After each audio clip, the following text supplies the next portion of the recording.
I was legitimately surprised when I went through my YouTube channel catalog and realized I never made a full video about this topic. Today, I'm gonna be sharing the ins and outs of exfoliation, which is the idea behind the beauty breakdown. So I'm gonna be breaking down exfoliation, the purpose of it, how to do it, do's and don'ts, everything you need to know. So without much further ado, let's go ahead and get started. This video is kindly sponsored by SkinFix, and when they reached out to partner with me on a video, this concept just came together so perfectly. It allows me to cover this topic, which evidently I haven't on my channel yet. First things first, the purpose of exfoliation. Now there are several different reasons to exfoliate your skin. They're gonna cover a vast variety of reasons, whether it is to improve your skin's texture and tone.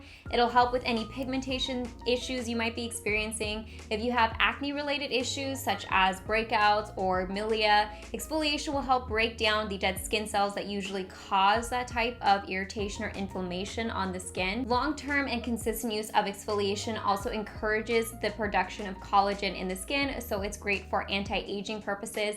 And another reason that I'm a big advocate for exfoliation is because it removes the dead skin and dirt and grime from the surface level of the skin, or that might be trapped in your pores, so the skincare that you apply on afterwards can be more effective. Now let's go ahead and discuss the types of exfoliants. So essentially this is broken into two major groups. You're gonna be looking at the physical or manual exfoliants, as well as chemical exfoliants. So covering first physical or manual exfoliants, as the name implies, is usually using some form of abrasive texture or material to slough off the dead skin cells from the surface of your skin in a manual or physical way. When it comes to chemical exfoliants, it's also, as the name implies, using particular chemical exfoliants to remove or dissolve the dead skin cells from the surface of your skin. Now this is where those persnickety little abbreviations come in that I know we hear thrown around all over the web,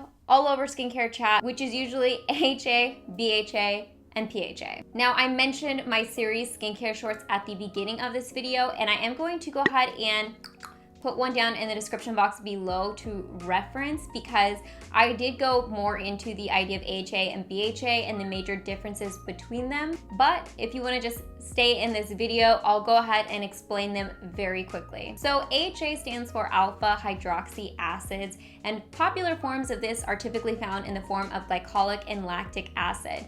This acid is kind of considered the anti-aging one. It's good for mature skin or dry skin, and it'll help with preventative measures as far as aging goes. Now, BHA stands for beta hydroxy acid, and the most common form of a BHA is in the form of salicylic acid. Now, BHA is very commonly used in acne-related products because they're excellent at treating those issues, as well as other issues such as milia. Finally, we have PHA, which stands for polyhydroxy acid, and this is like a somewhat newer form of acid you'll see a lot of times in products. And the main difference with the PHA versus AHA and BHA is their basic molecular structure. So PHA's molecular structure is slightly larger, so it doesn't penetrate the skin as deeply. It works more on the outer layers of the skin, so it's deemed best for sensitive skin types. Now, a commonly asked question I get when it comes to exfoliants is how to use exfoliants. Now, this is really going to depend on your skin type and what you're using. But one of my favorite forms of exfoliation is using exfoliating pads. These specifically are from SkinFix. This is the SkinFix AHA BHA niacinamide exfoliating pads. Now I like using exfoliating pads like this because not only do you get the slight physical exfoliant with the texture of the actual pads themselves,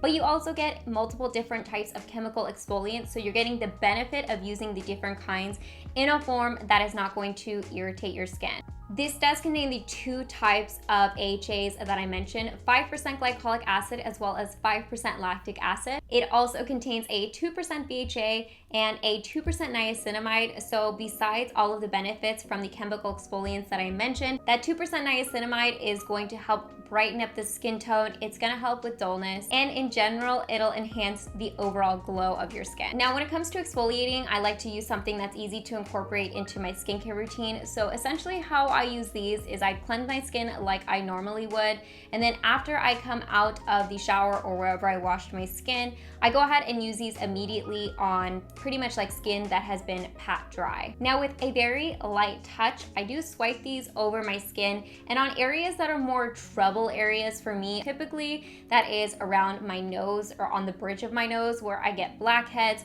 or it's on areas that I get more dark spots or just like sunspots, which typically are on the tops of my cheeks. Another place that I like to focus on my face is along my hairline, because I do get these tiny little bumps and sometimes they migrate down my forehead a little bit. I have gone to a dermatologist and they've told me it is folliculitis. So this is another area that this is going to be excellent for, because it'll help treat that folliculitis or fungal acne type of thing. So any areas that tend to be more trouble areas for me, I like to target with this. Now, because these are alcohol-free, they're vegan, they're gluten-free, they're fragrance-free, I don't find that any of those are adding irritation onto my skin, because let's face it, when you're exfoliating, you're already like sloughing the dead skin off of your skin. So you wanna be as effective, but also gentle as possible. Now these are definitely bigger than your typical exfoliating pads for your face. And so I am a person who does not like to waste product. I am a completionist. So I will use the leftover pad on my neck, my chest, the rest of my body to give the rest of my skin that same type of treatment. And then following that, I typically go through my normal skincare routine. Now for me, exfoliating is something that I do 1 to 2 times a week. You could use something like this up to 3 times a week or like every other night. On nights that I'm exfoliating, I make sure not to use any actives, so definitely no retinols. I basically focus on moisture post exfoliation, and I do like to exfoliate at night. And if you guys are curious about checking out this product as well as any other Skin Fix products, I'm gonna go ahead and put links down in the description box below for you guys to check out at Sephora.com. Now that we've covered all of the basics, I'm gonna finish off this video with some do's and don'ts. The first do is pick something that is simple and uncomplicated.